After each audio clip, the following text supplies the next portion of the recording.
வணக்கம். குழந்தை பிறந்து 8 மாதம் கழித்து பற்கள் முளைக்க தொடங்கும். 5 அல்லது 6 வருடங்கள் கழித்து இந்த பால் பற்கள் தானாகவே விழ ஆரம்பிக்கும். இது சிறுவயதில் அனைவருக்குமே நடக்கும் பொதுவான ஒரு விஷயம்தான். ஆனால் நன்றாக வளர்ந்த சிலருக்கும் இந்த பிரச்சனைகள் இருக்கும். இது மிகவும் கவலை தரக்கூடிய ஒன்று. பற்கள் ஆட்டத்துடன் இருந்தால் எதனையும் சாப்பிடுவதற்கு கடினமாக இருக்கும். அந்த பல்லை சுற்றியுள்ள திசுக்கள், தசைகள் வீக்கத்துடன் இருக்கும். இதனை நாம் கவனிக்காமல் இருந்தால் அது நமக்கு பெரிய பிரச்சனையாக மாறிவிடும். இவ்வாறான பல் பிரச்சனைகளுக்கான தீர்வினை பற்றி தான் இந்த வீடியோ பதிவில் பார்க்க போகிறோம். பயனுள்ள இந்த வீடியோவை இறுதி வரை பாருங்கள். வீடியோ பிடித்திருந்தால் மறக்காமல் ஒரு லைக் மற்றும் ஷேர் செய்துவிட்டு வீடியோவை ஸ்கிப் செய்யாமல் தொடர்ந்து இறுதி வரை பாருங்கள். இதுவரை நமது நலமுடன் வாழ சேனலை சப்ஸ்கிரைப் செய்யாதவர்கள் இப்ப சப்ஸ்கிரைப் செய்யுங்கள். மேலும் எங்கள் புதிய வீடியோக்களை உடனுக்குடன் பெற பக்கத்தில் இருக்கும் பெல் சிம்பலையும் ஒரு முறை பிரஸ் செய்யுங்கள். பற்களில் பிரச்சனை உண்டாக காரணங்கள்.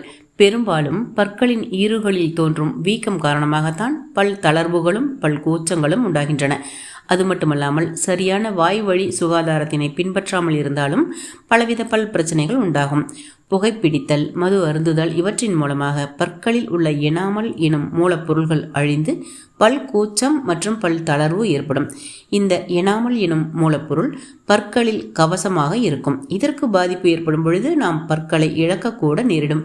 பற்கள் லேசாக ஆட்டம் செய்யும் பொழுது நாம் சரியான சிகிச்சை எடுக்காவிட்டால் பிறகு பெரும் பிரச்சனைகளை சந்திக்க நேரிடும்.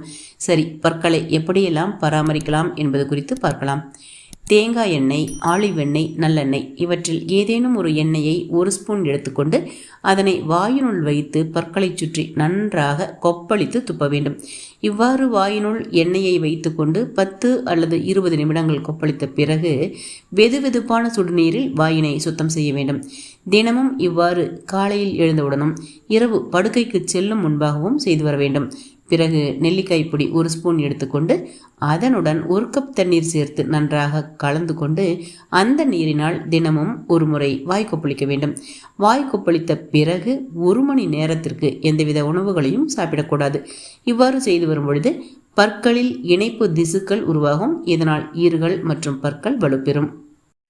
அடுத்து 2 பல் பூண்டினை சிறு துண்டுகளாக நறுக்கி கொண்டு அவற்றை சேதமடைந்த பல் அல்லது தளர்வாக இருக்கும் பல்லிற்கும் கன்னத்திற்கும் இடையில் வைத்துவிட வேண்டும். முடிந்தவரை 1 மணி நேரம் இதனை வைத்திருந்து பிறகு எடுத்துவிடலாம். இவ்வாறு செய்து வந்தால் பல் பிரச்சனைக்கு காரணமான தொற்றுக்களை அழித்து பற்களை வலுவாக்கும். கடுகு எண்ணெயுடன் 1 ஸ்பூன் உப்பு சேர்த்து அதனை பேஸ்ட் போல் குழைத்து கொண்டு கூச்சமுள்ள பற்களின் மீதோ அல்லது ஆட்டம் கொண்டிருக்கும் பல் மீதோ தடவி லேசான மசாஜ் செய்ய வேண்டும். இவ்வாறு 2 அல்லது 3 நாட்களுக்கு ஒரு முறை செய்து வந்தாலும் நல்ல பலன் கொடுக்கும். ஒவ்வொரு முறை உணவு உட்கொண்ட பிறகு வாயை நீரால் சுத்தம் செய்வது சிறந்தது. தண்ணீரை நன்கு கொப்பளித்து துப்ப வேண்டும். தினமும் ஒரு சிறு கிராம்பு மெல்லுவது மிகச்சிறந்த பயனை கொடுக்கும். பல்வலியை போக்கும். பற்களின் வேருக்கு நல்ல வலுவை கொடுக்கும். வாயில் இருக்கும் கெட்ட கிருமிகளை அழித்து வாய் துர்நாற்றத்தை அறவே நீக்கும் ஆற்றல் இந்த கிராம்புவிற்கு இருக்கின்றது. இயற்கையான ஆரோக்கியம் நிறைந்த பற்பொடி தயார் செய்து பல் துலக்கி வரும் பொழுது மேலும் பற்களின் வலு அதிகமாகும். இந்த பல்பொடி தயாரிக்க ஆலங்குச்சி மற்றும் வேளாங்குச்சி இரண்டையும் நன்கு காய வைத்து பொடி செய்து வைத்துக் கொள்ளுங்கள். இதனுடன் திரிபலா சூரணம் சிறிதளவு, இந்துப்பு சிறிதளவு எடுத்துக்கொண்டு நன்கு கலக்கிய பிறகு தினமும் காலையில் இதனை கொண்டு பல் துலக்கி வரும் பொழுது பற்களின் ஆரோக்கியம் மேலும் வலுப்படும்.